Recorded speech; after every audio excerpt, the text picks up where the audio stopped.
ওয়ায়াকুলুল্লাযীনা কাফারু, যারা অবিশ্বাসী কাফের কুফর করেছে তারা বলে, লাউলা উনজিলা আলাইহি আয়াতুম মিন রাব্বিহ, যদি মুহাম্মদ সাল্লাল্লাহু আলাইহি ওয়াসাল্লামের নিকট আল্লাহর কাছ থেকে কোনো নিদর্শন আসতো।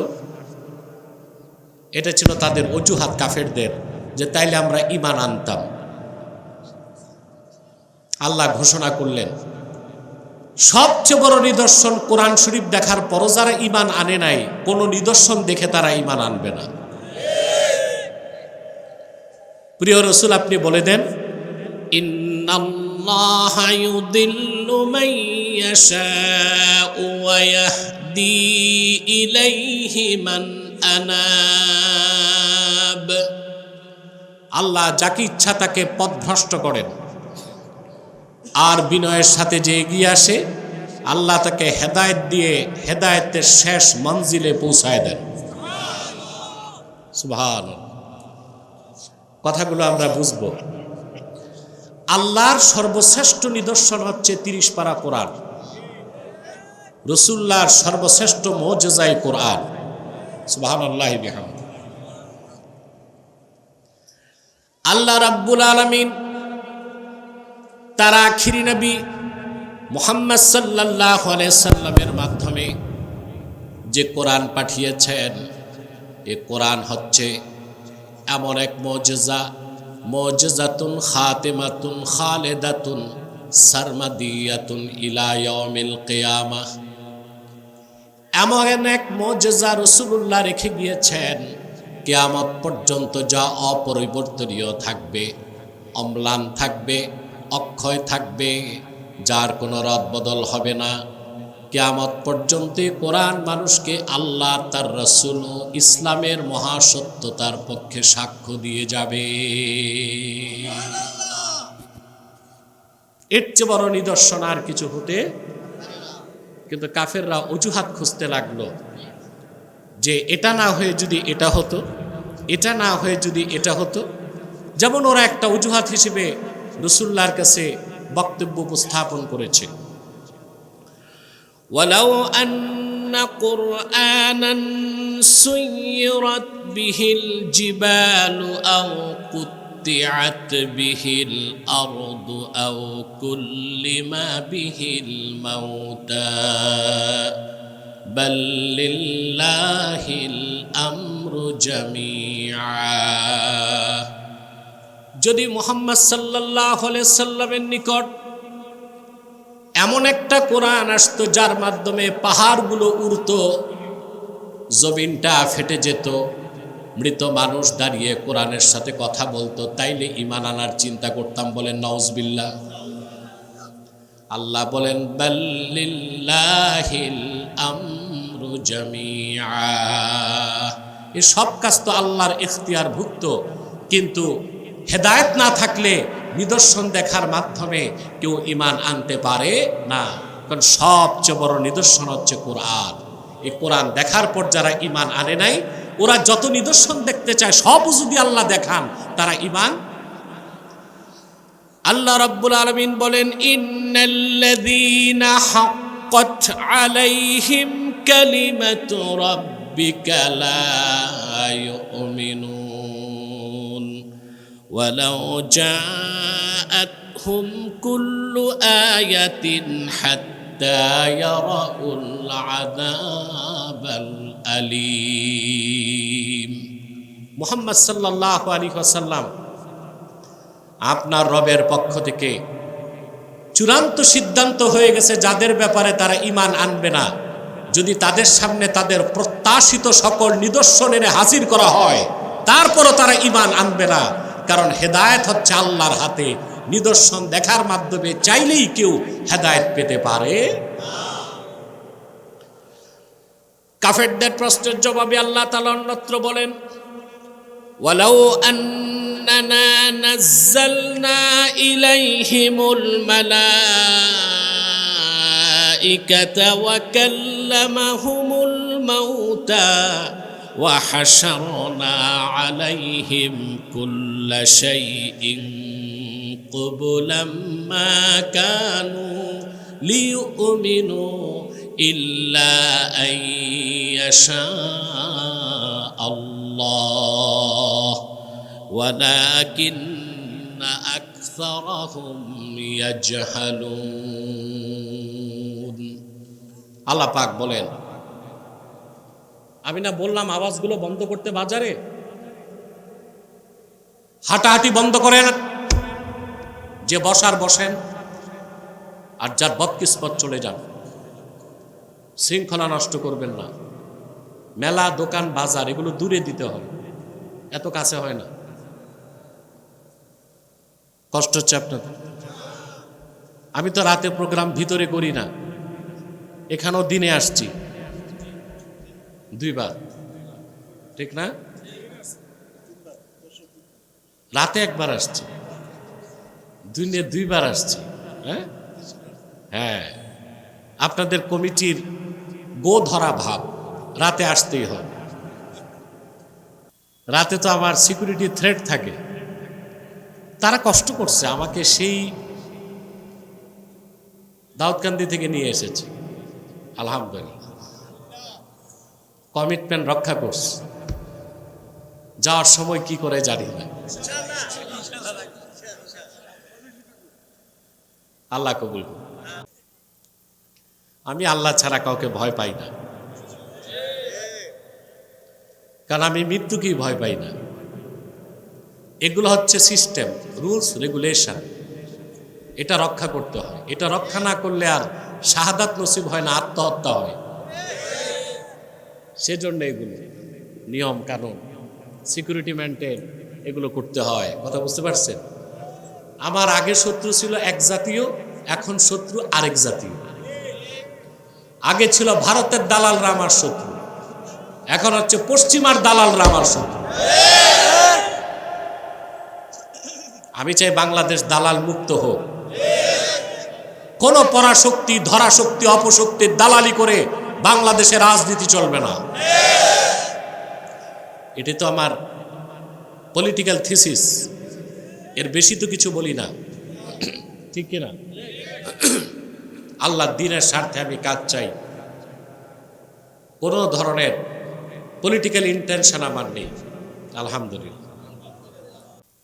চাইলে আমিও এবার নিতে পারতাম বড় দল থেকে কোনো একটা আসন, বাট আমার এইদিকে কোনো দৃষ্টি নাই। কথা বুঝতে পারছেন? প্রিয় সুধী, আল্লাহ পাক বলেন, কাফেররা ঈমান আনবে না, হেদায়েত নাই। নিদর্শন যত আছে সব যদি আমি তাদেরকে দেখাই, ঈমান। আল্লাহ বলেন, আমি যদি কাফেরদের সামনে আকাশ থেকে ফেরেশতা নামাই, আর মৃতরা উঠে যদি তাদের সাথে কথা বলে, ওরা যা দেখতে চায় সব দেখাই, তারপরও তারা আল্লাহ যাদেরকে চান তারা ছাড়া বাকিরা ঈমান আনতে পারে। তার কারণ সবচেয়ে বড় নিদর্শন কোরআন শরীফ। ওরা যে নিদর্শনগুলো দেখতে চেয়েছে, প্রশ্ন আসে না, আল্লাহ তো দেখাইলেই পারতেন। কথা বলেন, ওরা যে নিদর্শন দেখতে চাইছে এর চেয়ে অনেক বড় নিদর্শন রাসূলুল্লাহ দেখাইছেন, ঈমান আনছেন। মক্কা শরীফে একটা পাহাড় আছে, আবু কুবাইস, কি নাম? একদম কাবা ঘরের পাশে, যেখানে বাদশাহ বাড়ি বানাইছে। বাদশাহ ফাহাদ, তার উদ্দেশ্য ভালো ছিল। তিনি চেয়েছেন প্রাসাদে বসে কাবাগড় দেখে দেখে আল্লাহর ইবাদত করবেন। এই ছিল তার উদ্দেশ্য। অনেকেই সমালোচনা করে না বুঝে। এই আবু কুবাইস পাহাড় হচ্ছে পৃথিবীর প্রথম পাহাড়।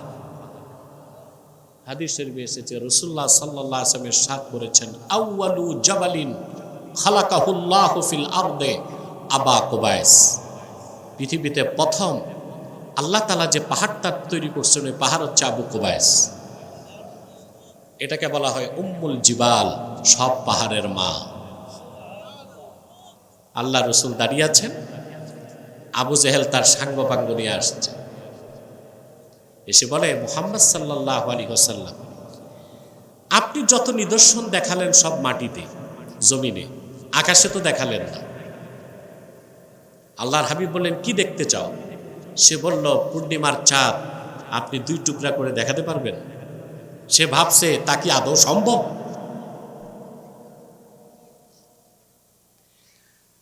কোরআন সাক্ষ্য দেয়, আল্লাহর হাবিব শাহাদাত আঙ্গুলি দিয়ে আঙ্গুলে ইশারা করলেন, পূর্ণিমার 4টা 2 টুকরা হয়ে আবু কুবাইস পাহাড়ের 2 পাশে সরে গেল।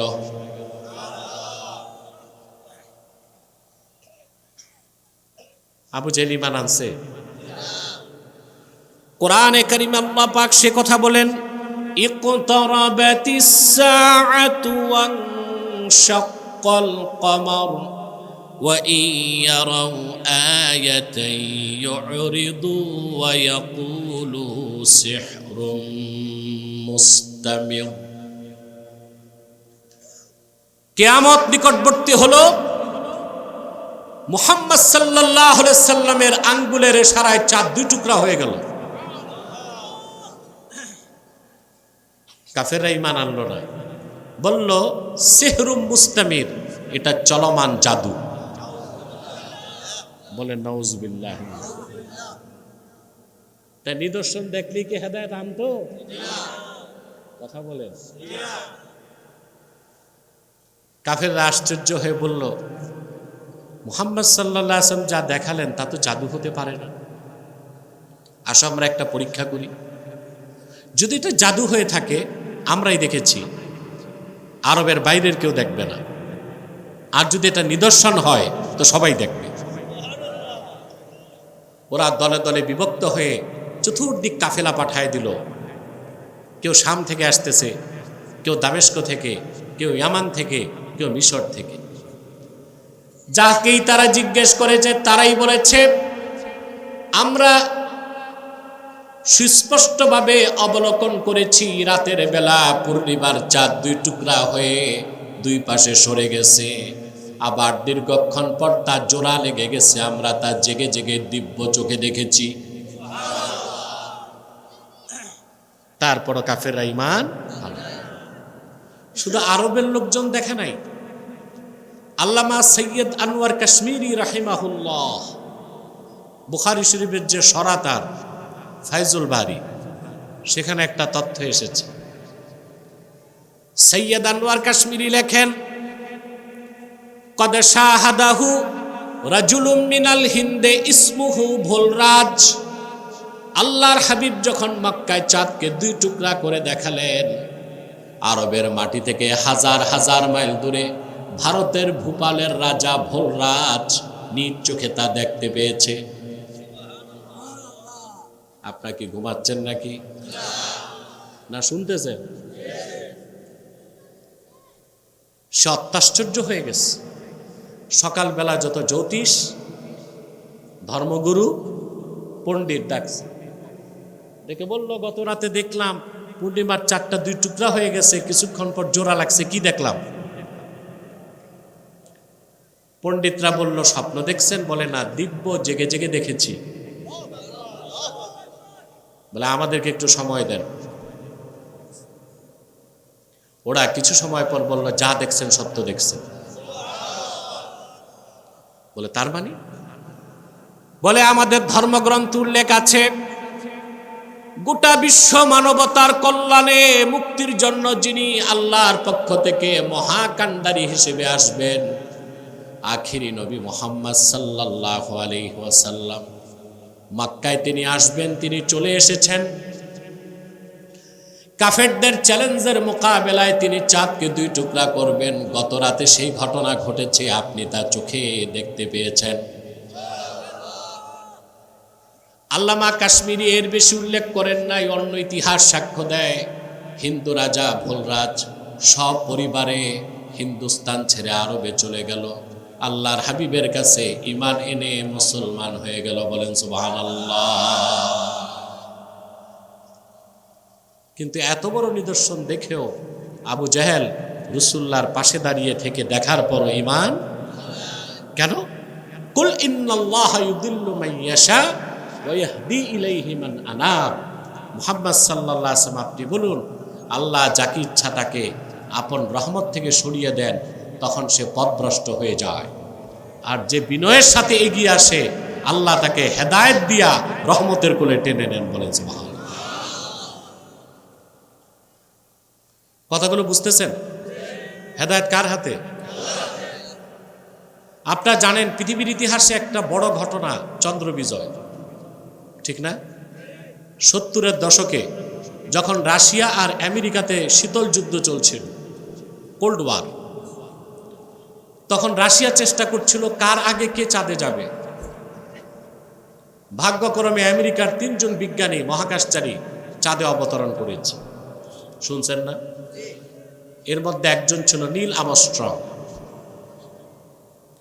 চাঁদ থেকে ঘুরে এসে সে মিশরে গিয়েছিল সফরে। মিশরের আজহার বিশ্ববিদ্যালয়ে ঘুরতে যে সে আজান শুনছে। আজান শুনে বললে এটা কিসের আওয়াজ? বলে এটা মুসলমানদের নামাজে ডাকার আওয়াজ। বলে এই আওয়াজ তো আমি চাঁদের মাটিতে পেয়েছি। শুধু তাই না, তারা দেখেছে চাঁদের মাঝখানে ফাটলের দাগ। রাসূলুল্লাহ যে 2 টুকরা করেছিলেন, জোড়া লাগার পর দাগ এখনো রয়ে গেছে।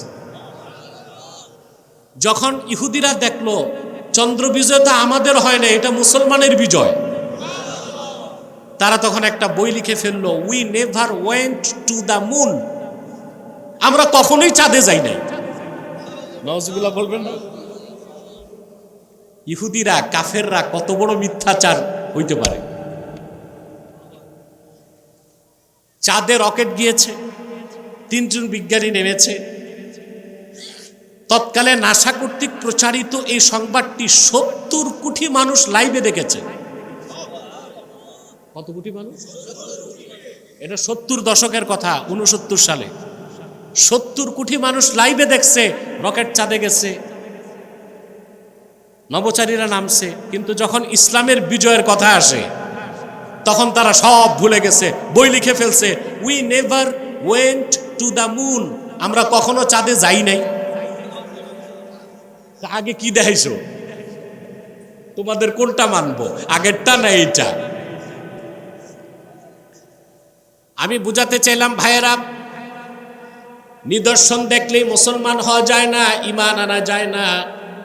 রাসূলুল্লাহর সর্বশ্রেষ্ঠ নিদর্শন আল্লাহর কুদরত, 30 পারা কোরআন। এর চেয়ে বড় কোনো নিদর্শন নাই।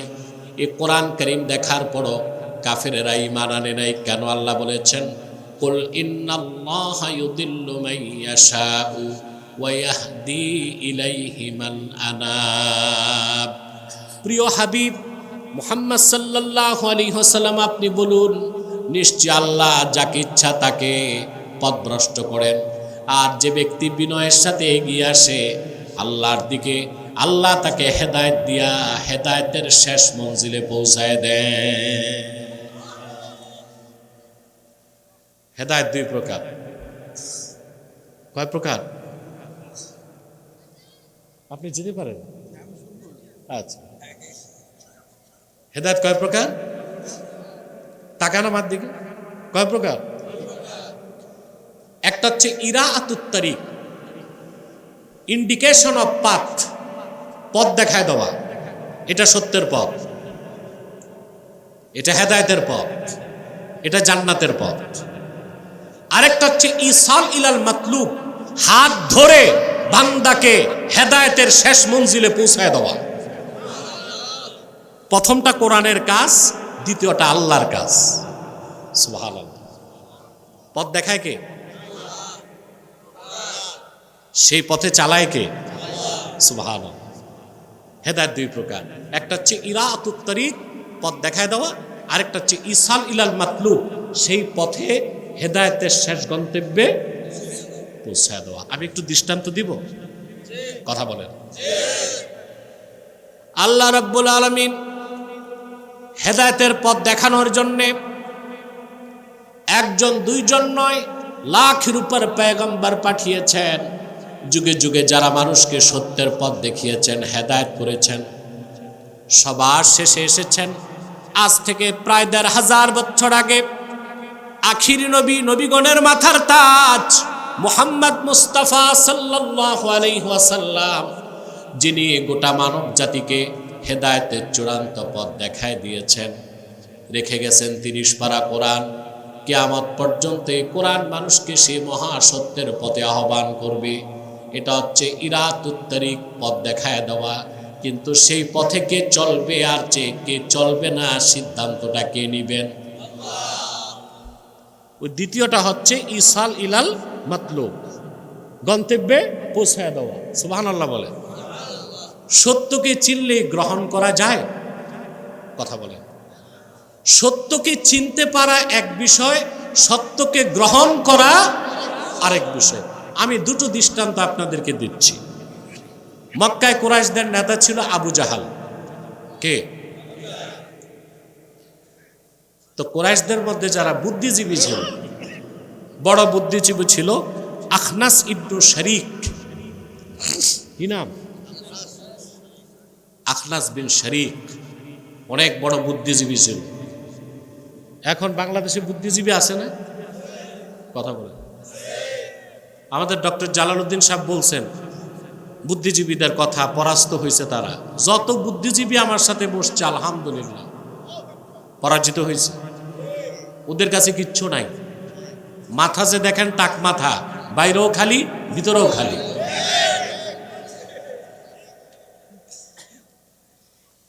এই বুদ্ধিজীবীগুলো কিছু পালাইছে 5 তারিখের পর, কিছু জেলে, কিছু জঙ্গলে আসামের। আর এখন আবার কিছু বুদ্ধিজীবী গজাইছে। এর মধ্যে সবচেয়ে কুখ্যাত হচ্ছে মার্কিন যুক্তরাষ্ট্রের দালাল ফরহাদ মজহার। লালনদের পক্ষ নিস, লালনের পক্ষ নিস, বাউলদের পক্ষে। বাউল মানি তো ফাউল। তারা তো ইসলাম বিশ্বাস করে না, তারা লালনের ধর্ম বিশ্বাস করে। এক কুখ্যাত বাউল গান গাইতে যে আল্লাহর সামনে বেয়াদবি করেছে, শরীয়ত মোতাবেক তার শাস্তি মৃত্যুদণ্ড। তা তো হয় নাই, জেলে নিছে।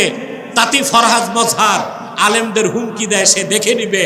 আমিও বলেছি ফরহাদ, আমরাও দেখে নিব।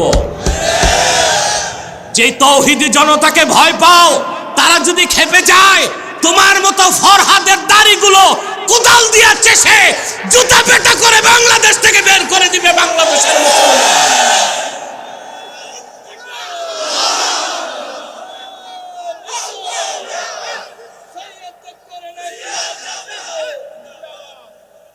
প্রিয় সুধী, টকশোতে যে ফরহাদ আমাকে বলে, আমাকে সরকার গ্রেফতার করে না কেন? কালকে না পরশু এক টকশোতে যে বলে সে যে আব্বাসী মৃত্যুদণ্ড চায়, তা গ্রেফতার করে না কেন সরকার? তা আমাকে 16 বছর গ্রেফতার করে নেই কেন? চুরি করে জেলে যাওয়া আর ইসলামের পক্ষে কাজ করে জেলে যাওয়া পার্থক্য আছে। পয়গম্বর ইউসুফও জেল খেটেছেন, মুসলমান জেলকে ভয় পায় না। তবে কে জেলে যাবে আর কে যাবে না, কার ফাঁসি হবে হবে না, ফয়সালা জমিনে হয় না আসমানে হয়। 16 বছর তো যাই নাই, নিতে পারে নাই, চেষ্টা তো করছে। এখন কেউ চেষ্টা করতে পারে, নিতেও পারে, তাতে আমি বিচলিত নই। কিন্তু আল্লাহ তার হাবিবের শানের খেলাফ কোনো বক্তব্যকে আমি মেনে নিব না। এই বক্তব্য যেই দিবে তার মৃত্যুদণ্ড চাই। প্রশাসন মৃত্যুদণ্ড দিবে না, এক সময় বিরক্ত হয়ে মুসলমান আইন হাতে তুলে নিতে বাধ্য হবে। বাংলাদেশের সবচেয়ে বড় অভিশাপ হচ্ছে বুদ্ধিজীবীরা। এদের এক দলকে কন্ট্রোল করে র, আরেক দলকে কন্ট্রোল করে সিআইএ।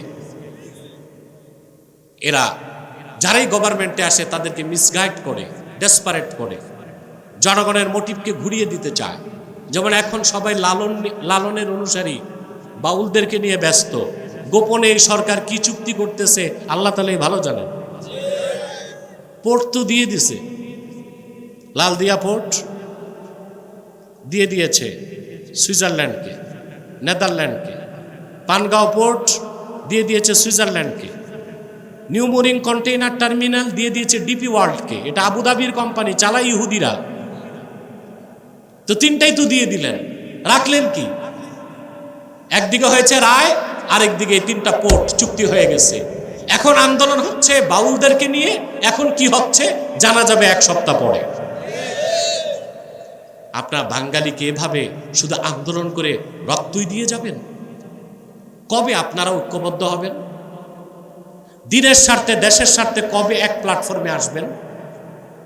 আপনারা অর্থের কাছে বিক্রি হয়ে যান, ভালো মানুষকে নির্বাচিত করেন না, ঠিক কিনা? এই দেশে অধিকাংশ লোক নির্বাচিত হয় দুর্নীতিবাজ, যারা পয়সা, দেশের টাকা চুরি করে বিদেশে পাচার করে। আগে যারা ছিল 16 বছরে এত টাকা পাচার করেছে, আপনাদের প্রত্যেকের মাথা পিছু ঋণ এখন 1,07,000 টাকা। কত? ডক্টর জালাল সাহেব অর্থনীতিবিদ, ওনার গবেষণা থিসিস হচ্ছে ব্যাংক নোট নিয়ে। আমি জানি না বাংলাদেশ সরকার তারে কাজে লাগাতে পারবে কিনা, তবে কাজে লাগাতে পারলে তিনি দেশকে অনেক কিছু দিতে পারবে ইনশাআল্লাহ।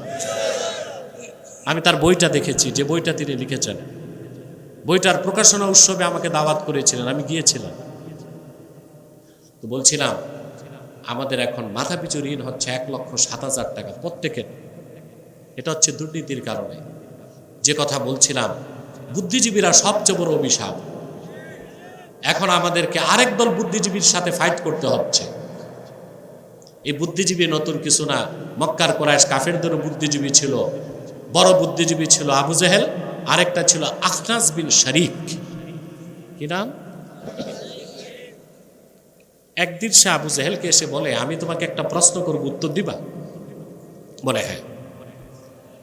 আখনাস বিন শরীক আবু জেহেলকে বলল, আখবিরনি আন মুহাম্মাদিন সাল্লাল্লাহু আলাইহি ওয়াসাল্লাম আসাদিকুন হুয়া আম কাযিব ওয়ালাইসা হা হুনা মিন কুরাইশিন গায়রি ওয়া গায়রুকা ইয়াসমাউ কালামানা। আবু জেহেল, আমি তোমার একটা প্রশ্ন করব, এখানে আমি আর তুমি ছাড়া কুরাইশদের কেউ নাই, আমাদের কথা শুনবে। তোমার কাছে জানতে চাই মুহাম্মদ সাল্লাল্লাহু আলাইহি ওয়াসাল্লাম তিনি সত্যবাদী কিনা বলো। আবু জেহেল জবাব দিল, ওয়াইহাকা ওয়াল্লাহি আন্না মুহাম্মাদান সাল্লাল্লাহু আলাইহি ওয়াসাল্লাম লা সাদিকুন ওয়া মা কাযাবা মুহাম্মাদুন সাল্লাল্লাহু আলাইহি ওয়াসাল্লাম কাত্তু। কাবার মালিক আল্লাহর কসম, আমি আবু জেহেল সাক্ষী দিচ্ছি, কাবার মালিক আল্লাহর কসম, মুহাম্মদ সাল্লাল্লাহু আলাইহি ওয়াসাল্লাম মহাসত্যবাদী। তিনি কোনোদিন একটা অক্ষর মিথ্যা বলেন নাই। এ ছিল আবু জেহেলের স্টেটমেন্ট। ঈমান আনছে, সত্য কি চিনছে, কিন্তু ঈমান আনতে, কারণ হেদায়েত দুই প্রকার, একটা হচ্ছে হেদায়েতের পথ দেখা, আরেকটা হচ্ছে হেদায়েতের পথে চলতে পারা। বলেন সুবহানাল্লাহ। আরেকটা দৃষ্টান্ত দিচ্ছি, সহিহ আল বুখারী কিতাবুল মাগাজি হাদিস নাম্বার 3950। রাসূলুল্লাহ সাল্লাল্লাহু আলাইহি ওয়াসাল্লামের বিশিষ্ট সাহাবী ছিলেন হযরত সাদ বিন মুআজ। ওনার সাথে বন্ধুত্ব ছিল মক্কার আরেক জালেম কাফেরের, তার নাম ছিল উমাইয়া ইবনু খালাফ, যার উপাধি ছিল আবু সাফওয়ান। কি নাম ছিল? এই আবু সাফওয়ান ছিল উমাইয়া ইবনে খালাফের উপাধি। মদিনা মুনাওয়ারা থেকে হযরত সাদ যখন মক্কায় আসতেন, হিজরতের পরে মক্কা বিজয়ের আগে, এসে তার বন্ধু উমাইয়ার বাড়িতে উঠতেন। আর উমাইয়া যদি কোনো কারণে মদিনা মুনাওয়ারা যেত, সে তার বন্ধু সাদের বাড়িতে উঠত। কথা বুঝতেছেন? সাদ বিন মুআজ রাদিয়াল্লাহু তাআলা আনহু তিনি উমরা হজ করতে আসলেন মক্কায়, হিজরতের পরে মক্কা বিজয়ের আগে। এখন তো ভয়ের বিষয়, কাফিররা দেখলে তো ওনাকে হত্যা করতে পারে। তিনি মদিনা মুনাওয়ারা থেকে মক্কা মুকাররমায় এসে হযরত সাদ বিন মুআজ উমাইয়া ইবনে খালাফের বাড়িতে উঠছে। বন্ধু, আর সে বড় নেতা, প্রোটেকশন দিবে। রাতের বেলা হযরত সাদ উমাইয়াকে বললেন, উনজুর লি সাআতা খালওয়াতিন লাআল্লি আন আতুফাল কাবা। তুমি আমার জন্য একটা খালি সময় দেখো, যখন কাবার চত্বরে কেউ থাকবে না, আমি চুপচাপ যে কাবাগর তোয়াফ করে আবার ফিরে যাব মদিনা মুনাওয়ারায়। ঠিক দুপুরবেলা উমাইয়া ইবনে খালাফ বলল, চলো এখন সবাই ঘরে আছে, রোদ বেশি, তুমি তোয়াফ করে যেতে পারবা। যে কাবার চত্বরে গেছে, যে দেখে শয়তান আবু জাহেল দাঁড়ায় আছে। আবু জাহেল হযরত সাদকে দেখেই তার রক্ত মাথায় উঠছে। সে উমাইয়াকে জিজ্ঞেস করতেছে, ইয়া আবা সাফওয়ান মান হাযা মাক। আবু সাফওয়ান, তোমার সাথে কে? চিনতেছে কিন্তু দুশ্মনির কারণে পরিচয় দিচ্ছে না। বলে, সে আমার বন্ধু রাসূলুল্লাহর সাহাবী সাদ বিন মুআজ। তো তার সাহস হইল কেমনে মক্কায় এসে উমরা করা? যদি তোমার সাথে না থাকতো সে, আমি দেখতাম কি করে সুস্থ দেহে সে মদিনা শরীফ ফিরে যায়। মনে রাখবেন মুসলমান, মুমিন আল্লাহ ছাড়া কাউকে ভয়।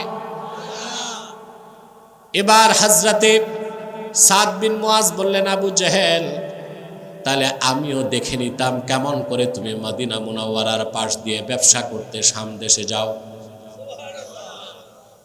আসতে বলে নাই, ধমকের সাথে বলছে। সুবহানাল্লাহ।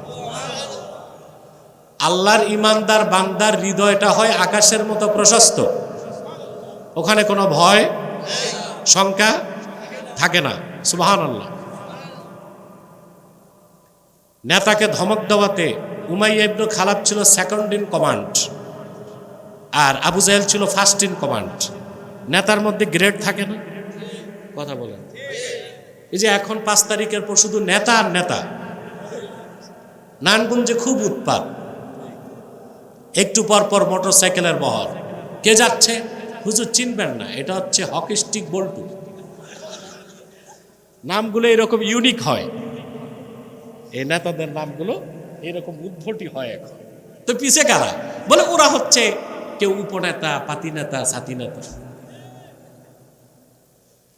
আবু জাহেল ছিল ফার্স্ট ইন কমান্ড, উমাইয়া ছিল সেকেন্ড ইন কমান্ড। সাদ ধমক দিছেন উমাইয়াকে, খারাপ লাগছে কার?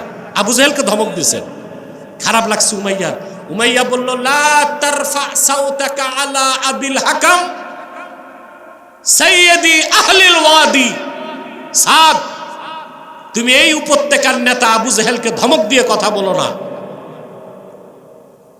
সাদ বললেন, উমাইয়া, আবু জাহেলকে বাদ দাও, তুমি কি তোমার খবর জানো নাকি? বলে, না, তা তো জানি না। সাদ বললেন, আমি রাসূলুল্লাহ নূরের জবান থেকে নিজের কানে শুনেছি, তিনি বলেছেন তোমাকে হত্যা করবেন তিনি। রাসূলুল্লাহর কথার প্রতি বিশ্বাস কি ছিল উমাইয়ার, যদিও সে কাফের ছিল। বলল, কি মক্কায় না মক্কার বাইরে? সাদ বললেন, এটা রাসূলুল্লাহ বলেন নাই। এই কথা শুনে সে তার নেতা উমাইয়া, আবু জাহেল আর বন্ধু সাদ, দুইজনকে বাদ দিয়ে একটা দৌড় দিয়েছে বাড়িতে, যে তার বউকে ডাকতেছে, ইয়া উম্মা সাফওয়ান, সাফওয়ানের মা তুমি কোথায়? মানুষ বিপদে পড়লে মুসলমান ডাকে আল্লাহকে, স্বাভাবিক মানুষ ডাকে বাবাকে, আর কিছু আছে অতি ভক্ত মানুষ ডাকে বউকে। ঠিক না? মুমিন বিপদে পড়লে কারে ডাকে? স্বাভাবিকভাবে মানুষ ডাকে বাবাকে, ঠিক না? মাকে, আর কিছু মানুষ ডাকে বউকে। বউ তো দৌড়ে আসছে, কি হয়েছে তোমার? বলে, এই মাত্র আমাকে সাদ বলেছে মুহাম্মদ সাল্লাল্লাহু আলাইহি ওয়াসাল্লাম বলেছেন ওনার সাহাবীগণ আমাকে হত্যা করবে। তো বউ একই প্রশ্ন করছে, মক্কায় না মক্কার বাইরে? বলে, এইটা তো রাসূলুল্লাহ বলেন নাই। আমি বুঝাতে চাচ্ছি, উমাইয়া ইবনে খালাফ এতটা নিকৃষ্ট কাফের হবার পরও আল্লাহর রাসূলের কথার প্রতি তার অগাধ বিশ্বাস কিরকম ছিল। সে তার বউকে বলল, তুমি সাক্ষ্য থাকো, ওয়াল্লাহি লা আখরুজু মিন, আল্লাহর কসম জীবনে আর কোনোদিন আমি মক্কার বাইরে যাব না।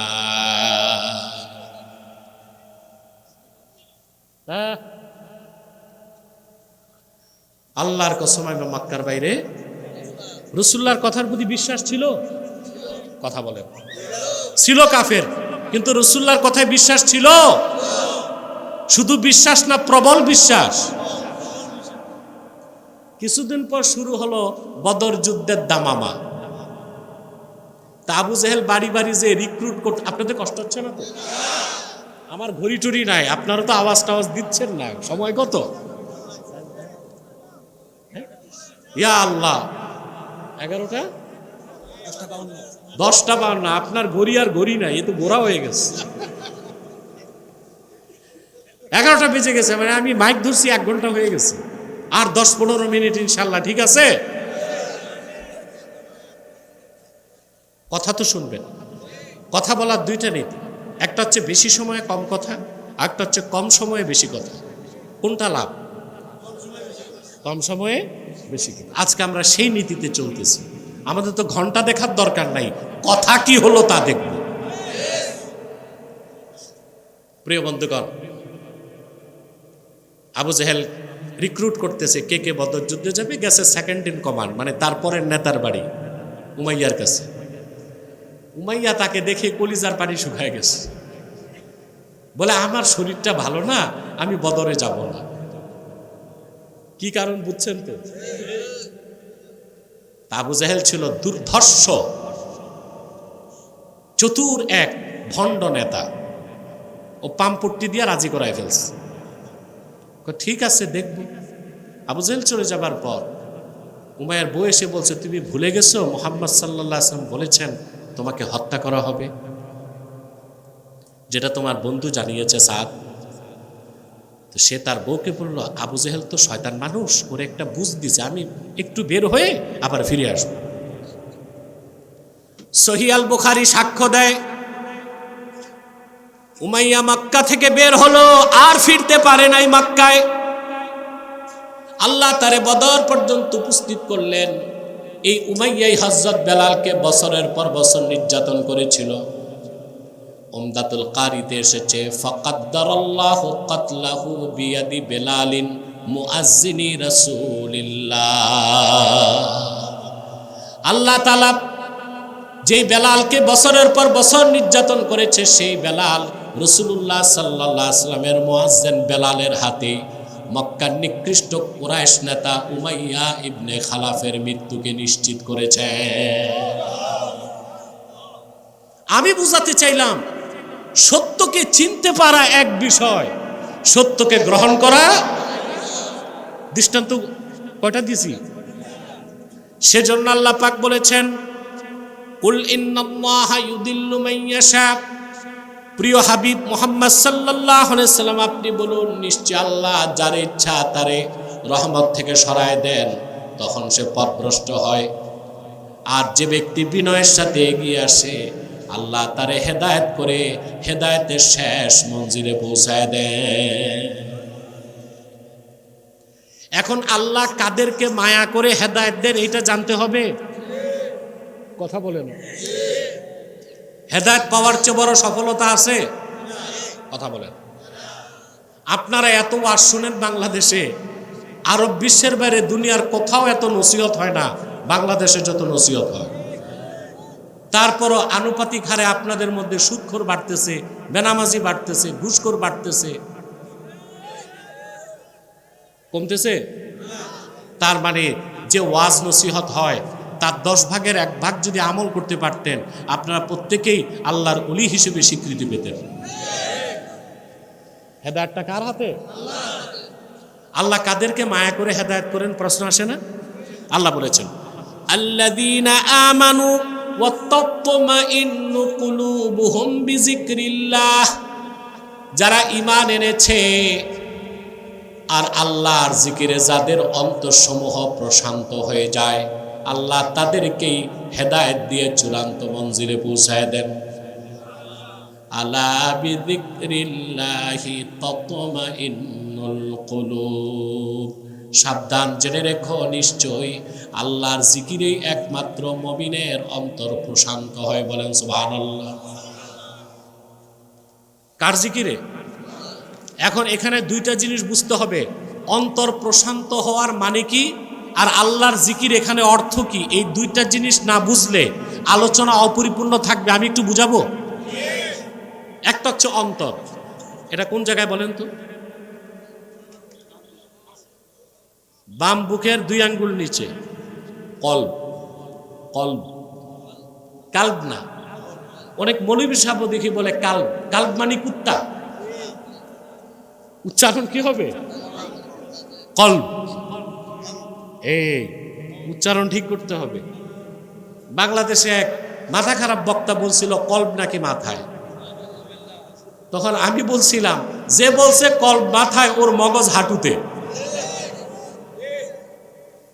কলব হচ্ছে এখানে। কোথায়? সুবহানাল্লাহ। এটাই তো আসল। এটা কি? এটা আসল। দেখেন কিভাবে আসল। 2023 সাল পর্যন্ত মেডিকেল সায়েন্সের report, the vital organ of human body is brain. মানুষের দেহে সবচেয়ে জরুরি অঙ্গ হচ্ছে মাথা। 2024 সালের গবেষণা বলছে যে না, the vital organ of human body is heart. মানুষের দেহে সবচেয়ে জরুরি অঙ্গ হচ্ছে হার্ট। অথচ এই কথাটা আমার প্রিয় রসুল বলে গেছেন 1500 বছর আগে। তো বিজ্ঞান দিয়ে কোরআন হাদিস জাস্টিফাই হবে না কোরআন হাদিস দিয়ে বিজ্ঞান যাচাই হবে? আমার বিশ্ববিদ্যালয়ের ছাত্রগুলো পথভ্রষ্ট হয়ে যাচ্ছে। তারা ইসলামকে চিন্তা করতে চায় বিজ্ঞানের আলোকে। না, বিজ্ঞান হচ্ছে লিমিটেড সসীম, ইসলাম হচ্ছে আনলিমিটেড অসীম। সসীম দিয়া অসীম মাপা যায় না, অসীম ইসলাম দিয়ে সসীম বিজ্ঞানকে যাচাই করতে হবে। এটা মনে রাখতে হবে।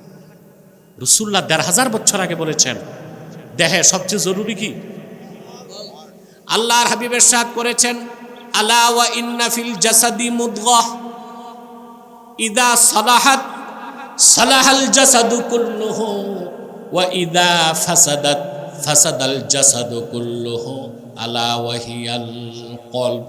সাবধান, জেনে রেখো, মানুষের দেহে একটা গোশতের টুকরা আছে, এটা যখন ভালো হয়ে যাবে পুরা মানুষটা ভালো হয়ে যাবে, এটা যখন বরবাদ হয়ে যাবে পুরা মানুষটা বরবাদ হয়ে যাবে। সাবধান, জেনে রেখো, সে গোশতের টুকরার নাম হচ্ছে কলব। ওটার নাম কি? কলবে যখন ঈমান ঢুকবে, ইয়াকিন ঢুকবে, এটা পবিত্র হয়ে যাবে, আলোকিত হয়ে যাবে। যখন এই অন্তরে শিরক কুফর ঢুকবে, এটা নাপাক হয়ে যাবে, অন্ধকারে আচ্ছন্ন হয়ে যাবে। ঠিক কিনা? আল্লাহর কত বড় আশ্চর্য সৃষ্টির এই হৃৎপিণ্ড, হার্ট, আপনি চিন্তা করতে পারেন?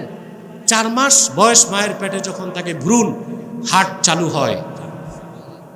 সিস্টল এবং ডায়াস্টল সংকোচন সম্প্রসারণের মাধ্যমে সারা দেহের রক্তকে নেয়, ফুসফুসে পাঠায়, অক্সিজেন মিক্স করে দেয়, আবার কার্বন ডাইঅক্সাইডকে ফুসফুস করে বের করে নাক দিয়ে বের করে দেয়। টোটালি জেনারেটের কাজটা হার্ট করতে থাকে। প্রতি মিনিটে 72 বার সিস্টল এবং ডায়াস্টল কম্পন করে। কোনো ব্যাটারি নাই, কোনো চার্জ নাই, কোনো সোলার সিস্টেম নাই, আল্লাহর হুকুমেই চলতে থাকে। কোন মানুষ যদি শুধু তার দেহের মধ্যে আল্লাহর কুদরতগুলো খোঁজে, অন্তত সে নাস্তিক হইতে পারে না। এত বেশি সিস্টেম, কুদরত আল্লাহ মানুষের দেহের মধ্যে রেখে দিয়েছে। সেজন্যই তো আল্লাহ বলেছেন, ওয়াফি আনফুসিকুম আফালা তুবসিরুন। তোমাদের মধ্যে তো আল্লাহর অসংখ্য নিদর্শন আছে, তোমরা কি তা দেখো না? সুবহানাল্লাহ। তাহলে প্রিয় ভাইরা, এই হৃৎপিণ্ড বা হার্ট, এটাকে বলা হয় কলব। কি বলা হয়? আল্লামা বদরুদ্দিন আইনি লেখেন, সুমিয়াল কলবু কলবান লিতাকাল্লুবিহি। কলবকে কলব বলা হয় কারণ এটা ঘোরাঘুরি করে, এক জায়গায় থাকে না, এই জন্য এটাকে কলব বলা হয়। মানুষ যখন বস্তু জগতের সাথে সম্পর্ক করে তখন তার কলবটা হয় দুনিয়ামুখী, আর যখন সে ঈমান আনে তখন তার অন্তর হয়ে যায় স্রষ্টামুখী। যখন অন্তরটা দুনিয়ামুখী থাকে তখন সেটা অস্থির থাকে, আর যখন আল্লাহমুখী হয়ে যায় তখন প্রশান্ত হয়ে যায়। সেজন্য আল্লাহ বলেছেন, আলা বিযিকরিল্লাহি তাতমাইন্নুল কুলুব। সাবধান, জেনে রেখো, নিশ্চয়ই আল্লাহর জিকিরে মানুষের অন্তরগুলো প্রশান্ত হয়। বলেন সুবহানাল্লাহ। এখন এখানে আল্লাহর জিকির অর্থ কি, এটা তো বুঝতে হবে নাকি? সকাল সন্ধ্যার জিকিরটাও জিকির, কাবাগর তোয়াফ করাও জিকির। সকাল সন্ধ্যার জিকির জিকির হলেও নফল, কাবাগর তোয়াফ করা হাজিদের জন্য তোয়াফে জিয়ারাত, এটা ফরজ। সাফা মারওয়ায় দৌড়ানোটাও জিকির কিন্তু ওয়াজিব।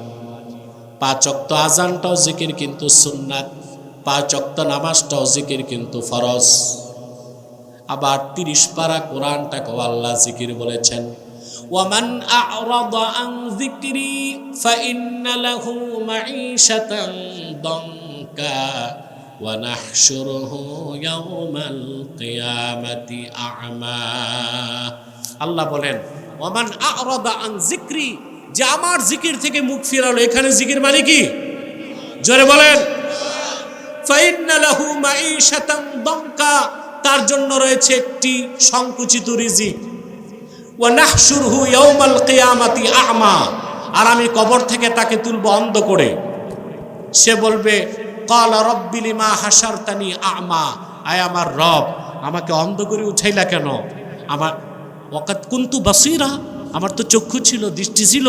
আল্লাহ বলবেন, আমার রাসূল, আমার হাবিব মুহাম্মদ সাল্লাল্লাহু আলাইহি ওয়াসাল্লামের মাধ্যমে আমার জিকির কোরআন পৌঁছেছিল, তুমি সেটা ভুলেছিলা, আজকে আমি আল্লাহ তোমাদের ভুলে আছি। তাহলে যেই জিকিরে অন্তর প্রশান্ত হয় সেটা হচ্ছে কোরআন।